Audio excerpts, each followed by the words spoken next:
Hello and welcome to a brand new show of Market Makers. As we roll over into the month of May, the consensus view on the street is that the outcome of Lok Sabha election will be binary in nature.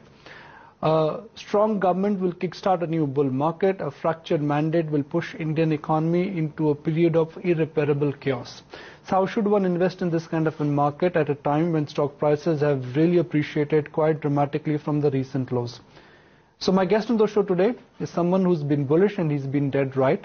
When the world was throwing away Indian equity in Indian stocks, he was consciously and actively accumulating Indian stocks at lower levels. Sandeep Tandon of Quant Capital. Sandeep, good to have you back. Thank you for joining us. I guess my introduction was the question in itself. The consensus view on the street is that the election outcome will be a binary event. We get a stable government, that will kickstart a new bull market. If we get a fractured mandate, that will push Indian economy into a period of irreparable chaos. Okay. I'll put it in a very simple manner. I don't think election will make much difference because we are already in bull market for last 2 years. Okay, I've been very vocal right from August 2012 we are saying that bull market is on. Okay, and it's not India phenomena, it's a global phenomena which is led by US. Okay, now if let's say if you're looking at Modi event sort of thing, whether it unfolds on 16th or not, my first sense is that will happen on 13th itself, post-exit poll. First gap up or gap down, whatever you will see minor in the market, will reflect it on 13th itself. So maybe 16th may not be that bigger event, maybe 12th, 13th morning will be far bigger event. Okay, but I personally think since you are in bull market, even let's say there is a setback also in some of numbers, I think that could be setback only for a few months perspective. Okay, in bull market can correct and consolidate. My view is that somewhere maybe June, July, August, anywhere will be global consolidation.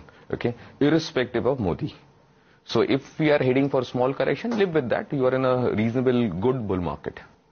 So let's construct some scenarios. On 16th of May, markets realize that Modi is the next Prime Minister of India. We get a stable government. What happens to market in that scenario? So in that scenario, I think momentum will continue. I don't see a massive gap up sort of thing because market has factored up to large extent. Okay, only difference is that it can continue for another 15-20 days more before you see a euphoric top in the market. Okay, I expect somewhere in the month of between 16th May to 15th June, somewhere there will be a euphoric top, which could be again a trading top, not a long-term top. And then I see some amount of consolidation happening for a few months and then again market pick up. Second scenario, we don't get a stable government, we get a fractured mandate. What kind of downside will that open up? Maybe 5 to 7%, 8% max market can correct. When you stock specific, you can see much more damage. Okay, but I think that will be again a sentiment-driven thing. Okay, it won't have reasonable big impact. You know, everything is going to collapse and things like that. I don't think because let's understand if you leave Indian economy aside for time being. US is in a massive bull run, which I have been talking about for long. Okay, from 1100 we are saying minimum target of 2200, maximum target of 3200. We are already at 1800 something. Okay, so if US collapses, then we have to worry. Okay, my sense that US has also gone through consolidation for last few months. I think is about to take off again. So I personally don't see big damage happening. Maybe sentiment, yes, maybe few days impact will be there. Again, one has to build your portfolio keeping in mind this risk. Okay, so maybe skewed towards same sector which we used to talking about for quite some time, maybe pharma, maybe IT, maybe agro-chemical, which should not have any bigger impact. Maybe you can prune down exposure in the infra names from a trading perspective. So your sense is that the best of the gains in infra, they are over. The mean revision in cyclicals has already happened?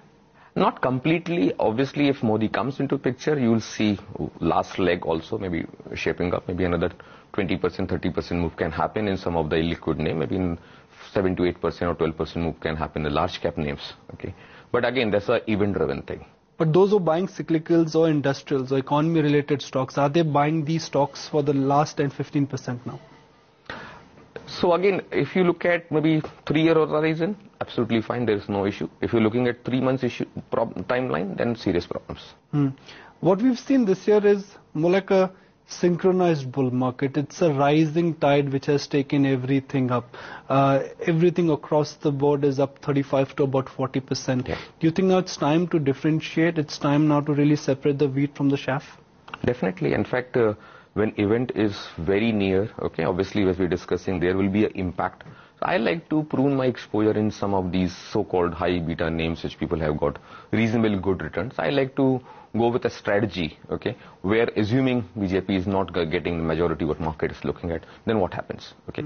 In that scenario, I like to have a slightly skewed towards more defensive names. So in fact, I will look at the scenario, my portfolio, the way we design our portfolio is very clearly keeping these aspects in mind. If Modi comes, great. Market can, some of the stock which you are looking at can double in 1.5 years time. If Modi doesn't come, they can double in 3 years time. So timelines will change.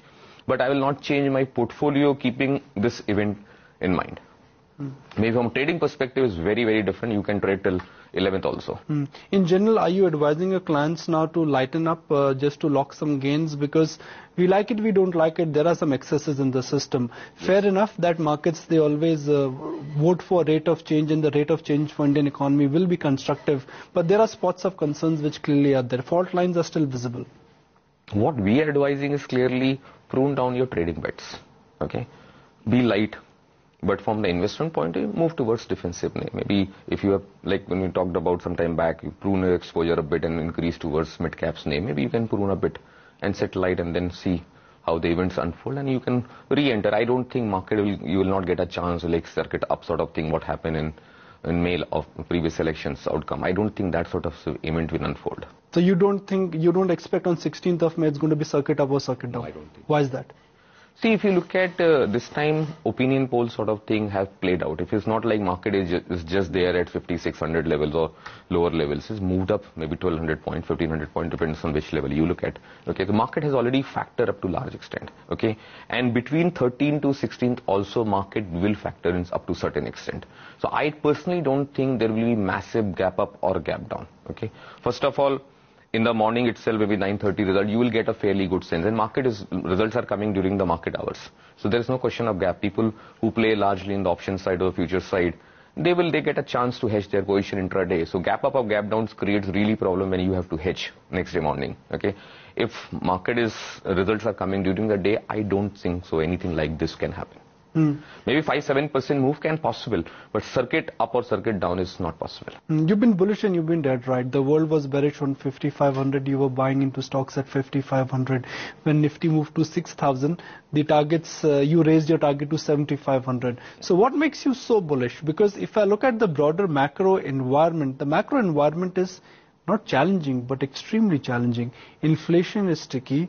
Numbers, earnings have been in line with estimates, and Reserve Bank of India is still extremely hawkish.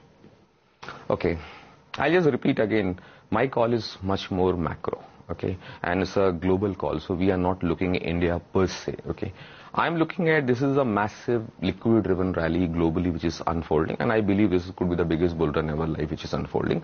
And given the background that everybody is skeptical, okay, you look for whether you of late talked about El Nino effect or some other, any new phenomena comes, people tend to offload. Look at yesterday what happened in the market. Suddenly there was a big crack, and look at the end of the number was positive and market closed flat.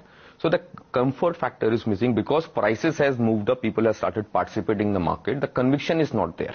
Okay, well, if your conviction is not there, you will not hold your position. When there is a small crack in the market, you tend to offload. Okay, and this is one of the key reasons why I believe this sort of trend will continue. As long conviction is missing, you will remain in the bull market. You look at the leverage position, hardly any impact, hardly any increase happening. Okay, so if you look at from a 3-year perspective, I don't think open interest has moved up substantially anywhere. Okay, marginally yes, but nothing meaningful to say that this is a euphoric move. Okay, people talked about 1,200 points rally in the market, but we have our own parameter called euphoria index. It has not spiked at all. Okay, maybe it's only 10-20% sort of thing as compared to what it spikes during a euphoric move. What happened, let's say, in January 2008. Okay, if you compare January 2008 and currently, we're not even 20% of that number. So, okay, overall participation is still low. Very low. So, churning is happening, but nobody has ability to hold position for a longer term perspective. And supply is not coming because really capitulative move has already happened. People have tendered their shares. In fact, when we came last year on the show, I talked about 2014 belongs to mid-caps. And you have seen the mid-caps move happening because nobody owns them. So it's also about over ownership, under ownership. Nobody owns these names. Indian retail may be out, but global investors are clearly buying into India on every decline. India, in fact, this year has got nearly 50% of the total allocation which has come to emerging markets. So do you think concern for Indian equities is not local but global? Because for a global investor, India is more like an overowned destination? I'll answer that purely from the flow perspective. If you analyze the APFR flow which is happening right from March onwards, flow towards emerging market has increased significantly as compared to, let's say, end of February, you have seen outflow close to 28 to $29 billion in emerging market, and suddenly we have seen $7 billion of flow coming to emerging market. And within emerging market, India is getting a reasonable good chunk. Okay, the only difference is compared to other market is the employed walls is slightly on higher side. If you look at, when you look at the global risk, when you talk about why we are very bullish on the market, none of the risk parameter is giving you any alarming signal. If you look at the currency market, global currency market, if you leave ruble for timing, which right from January we have been talking about, we are bearish on ruble, we are bearish on Australian dollar, and basically commodities currency we are relatively more bearish.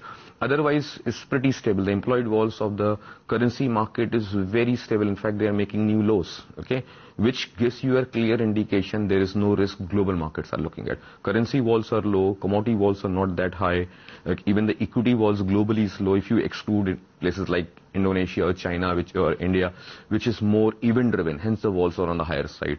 But global walls, if you look at the Quant Global Wall Index, is pretty stable. In fact, it's declining. So it's a pretty sticky wall scenario. I don't see the risk data are indicating anything like that. So why is the Nifty VIX at sitting at a price point of 30 plus? Yeah, because here's the event. When you have any corporate action or any general election sort of big event is unfolding, one should not read into it. No, I will ignore that part. Obviously, it's an event-driven thing. If this walls could have spiked without the event, then one should read too much into it. I will just ignore it. Okay, let's take the clock back. Last time when we interacted with you on this forum, your three big ideas were large cap and mid cap pharma, agri stocks, and buy into mid and small cap stocks in general. So pharma has seen an extraordinary run up. First, what do you make of the Sun Pharma Ranbaxy deal? Do you think that deal is some kind of an harbinger of how things could move for the Indian pharma sector? Is this just the beginning of good times for the pharma sector? In fact, I maintain my bullish outlook. We have been talking right from 2008 that pharma is in bull run, and my minimum timeline was December 2015. Okay, so I still maintain that, and again, this is again a relatively global call. The call is on US market. Okay, I see if any sector which is doing extremely well is IT and global biotechnology companies. So with that background, even healthcare sector is doing extremely well. If Obamacare, if you want to really analyze and see where could be the biggest beneficiary would come from Indian pharma companies. I look at much larger picture when I talk about absurd valuation of 40, 60, 50 is possible. Because I looking at maybe down the line 3 years, 4 years, many American companies will buy out Indian companies. Okay, so coming back to if you're looking at Sun Pharma and Ranbaxy, I think it's a great deal from Sun Pharma perspective. Okay, they're talking about dilution of 15%, and stock has already moved up. Sun Pharma stocks moved up at 15%. They have recovered Ranbaxy cost. But in general, most of the pharma stocks are expensive, with the exception of maybe 5-6 stocks. All the pharma stocks are. But again, you have to look at the background, the growth, what numbers they are showcasing. Numbers, when you start factoring the growth, not only the current year growth, 2 years forward growth, then they are not expensive. So again, it's linked with what growth you're looking at. So from here to December, do you think pharma as a sector could easily appreciate by 50%? I don't know about 50% till in 6 months time or 8 months time, but definitely if you have 1 year perspective, I'm quite optimistic that you will get 40-50% returns very comfortably. Where are you picking your spots in pharma? So I see Steve is still like Aurobindo a lot. From 140 onwards we have been pushing this stock, okay. Still under owned stock, okay. We have seen a quarter-on-quarter growth happening. I'll just remind you, if you recollect, something similar happened in Wocard. Disbelief was very high. They reported 1 quarter number, people ignored it. 2nd quarter number, some participation. 3rd quarter number, some people participated. Real participation came after 5th quarter. Now mass participation has come. Yes, okay. Now if you look at even in Aurobindo as of today, if you ignore 1 or 2 large funds, one fund particularly who is holding a very big chunk, apart from that, who is holding? Nobody owns Aurobindo. A lot of smart money has moved into Aurobindo. Up to a certain extent, I agree. But again, as a percentage of big market, the percentage may be small. Okay, from smart money perspective, I think is one or two large players are definitely there. So some smart money is definitely there, but I don't think real retail or FIs have reached there. So unless you reach a situation where this stock is also grossly overowned, till that time I like to remain my positive bias for the stock. Can Aurobindo be a 4-digit stock? Very comfortably. So what are and that can happen maybe in a year's time. Okay, so what are top 3 ideas from the pharma space? You've told me one, which is Aurobindo. We like Lupin also a lot. Okay, Lupin has been our favorite stock for many years. Okay, despite reasonable large market cap company, I think that is part of the Nifty 50 now. Yeah, that a stock can give you big returns. Okay. What do you like about Lupin? Their growth in US market, their growth in the... See, this is one company which has played US market very well. Okay, one of the promoter people sitting and Vanita sitting in US. Okay, this is the only company, if you really look at, has capitalized US market very well. In fact, better than Sun Pharma. And Lupin has learned from the mistake of Ranbaxy's and Dr. Reddy's of the past. Okay, pretty stable thing, big vision, what is happening, continuous improvement in numbers. I'm very bullish from a longer term perspective. As a house, I think, don't be surprised if you see 100% return in this stock. Any hidden gems from the pharma space? We still like, I don't think there's a hidden gems left, okay? But if you look at DBs, we still like a DBs. If you say third biggest, they will be DBs. I think they will report good numbers. So is the case with Dr. Reddy from a 2-3 quarter perspective. So entire pharma space is doing very well. So irrespective of monsoon, election, what could happen to interest rates, as a house, you're happy to own pharma stocks for next 2 years? 2 years, definitely. Pharma, agro, IT. Let's talk about agro. Great call. My compliments. You were a table-thumping bull on agri. You were extremely bullish on Rallis, JN Irrigation, and then UPL. And Dhanuka also. And Dhanuka as well. Do you still like UPL? It has moved up from 150 to about 250. Same thing if you look at Dhanuka, UPL, what is the same concern of management, okay, which was playing at 120 rupees. We look at the buying interest. Promoter was increasing the stake. 120 they did buyback. They've done an open offer. Okay. They did a buyback open offer. Same thing happened at 220 did the buyback. Okay. If you really look at the who are the biggest insider, promoters are the biggest insider. It reflects their conviction level. If they are buying the stocks and increasing the exposure market, if they are not gung ho about the stocks, they will not do it. In fact, recently analyst meet happens and you look at the participation level which was there. This is grossly under-owned stock and cheap stock as compared to other stock like Rallis has moved up or Dhanuka has moved up, okay, or maybe Bayer Crop Sciences or any other names which you look at. But this stock has given the size and is a global player. But there's a genuine concern for UPL, which is that they've got too many global subsidiaries. Which is fine, yeah. I'm saying they have also made mistake by buying it expensive, okay. But there is no case of that this is badly managed company or something like that. People have concern. I mean, people have concern in Wockhardt also. People have concern in United Spirit when you should talk about. Okay, people still have concern in Aurobindo. Okay, so I like some companies where something is changing. Promoter themselves looking at in a changed manner. And what is driving is the global. I am very bullish on global agro prices. I see next bull run happening in the agri space. If the next bull run is an agri, then agro-chemical is the first beneficiary. But if we get a bad monsoon this year, will there that could be a fundamental No, I don't think. In fact, people have been speculating too much about El Nino. In fact, there's no certainty that all El Ninos will lead to bad monsoon. Okay, historical data doesn't indicate that much. Okay, maybe concerned right now. Let's see how it shapes up. I personally don't see El Nino will have a bigger impact on United Phosphorus. Maybe it could be a few months perspective. It can correct or consolidate. I don't see massive fall happening because of El Nino. And in fact, if you look at this stock has underperformed the market. And it's a global player. They figure in top 5 names globally. So it's no more Indian company which has impact. So what's your eventual price target for a UPL and a Dhanuka Agritech? See, in fact, we used to talk about these are multi-bagger stocks when UPL was 120, Dhanuka was again something similar numbers. They've already given X 100% return from when we talked about. My personal view is that if somebody has 3 years, 5-year horizon, okay, I personally think these stocks have still potential to multiply even from the current levels also. Okay, all depends on the timeline. If somebody is looking at maybe 2 months perspective, maybe it may not do much. But somebody has 3-year horizon, then definitely still buy. Still under ownership exists. Look at the United Phosphorus. It's only the FI's ownership which has increased. Domestic ownership is not there. Retail participation is not there. So I think there is enough scope left for that stock. Let's talk about IT. Globally, what we've seen at least in last 6 weeks is that a big meltdown in some of those US tech high flyers, whether it's Facebook, Amazon, Twitter or Google. So at a time when money is moving out of the so-called social media stocks, what makes you bullish on Indian tech stocks? See, the way I look at, yes, Nasdaq was the biggest outperformer, and if you look at in last 1 year perspective, if you ignore, let's say 6 months, 6 weeks or 9 weeks perspective, Nasdaq has outperformed. And obviously with the Nasdaq fall happened, the NDX wall has spiked big time, okay, and market has corrected. A lot of our proprietary data are indicating that it has reached a stage where it should reverse from the current level. From a global perspective and our data perspective, what we are believing that worst is over for Nasdaq. Maybe it's a question of few more days consolidation. Nasdaq will start inching up further. Okay, so my view is Nasdaq still remains very positive, and I still maintain that Nasdaq has potential to outperform all global indices. Okay, if I have 2 year perspective. If I have 2 years that background, then I will not like to have a very bearish. Yes, small correction can happen. Small correction happened in the Nasdaq market because it was the biggest outperformer. So small correction which is there. Now somebody is trying to read that this is the bear market and stock has collapsed big time. So I don't think so that is the scenario. With that background, I like to remain my positive bias toward the sector.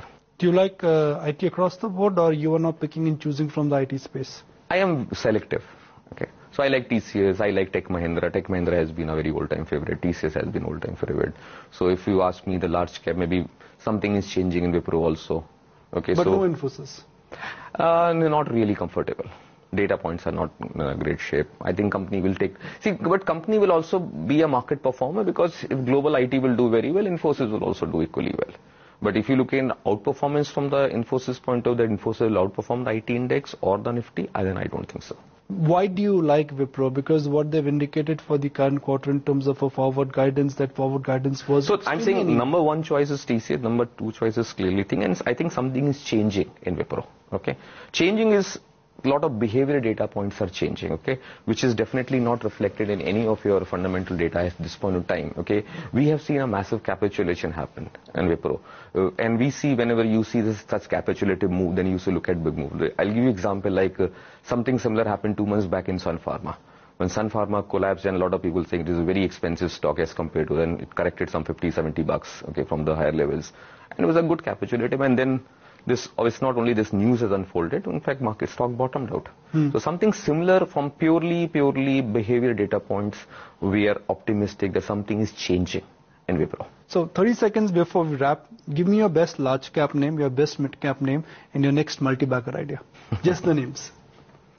Large cap is the same. I'll not get into very stock specific. So maybe if you want to get into large cap, Lupin is my top pick. Okay. What about mid cap? Mid cap, Arvindo will be the best pick. I'm waiting for the multi-bagger name. Current levels is very difficult. But I can only talk about sector. You identify sector, you will get multi-cap. Okay. Let me put a gun to your head and ask you that question again. So I'll put simple manner. If Pharma has done very well, okay, or Agro-chemical is doing well now, then go back and look for the back-end companies. Specialty chemicals, there's another area. And then you can look at the basket of stocks. Okay, it's very difficult to pinpoint this is the stock which should move up substantially. I think if the main sector is doing very well, then I will look for chemicals and specialty chemical as a back-end thing, where they are hidden jewels. A lot of stocks has not performed. So focus on the trend in the big picture for this specialty chemical spaces look encouraging. Appreciate your time, Sandeep, and my compliments once again for being a contrarian, market caller, but you've got the market call absolutely right. Sure. Thanks a lot.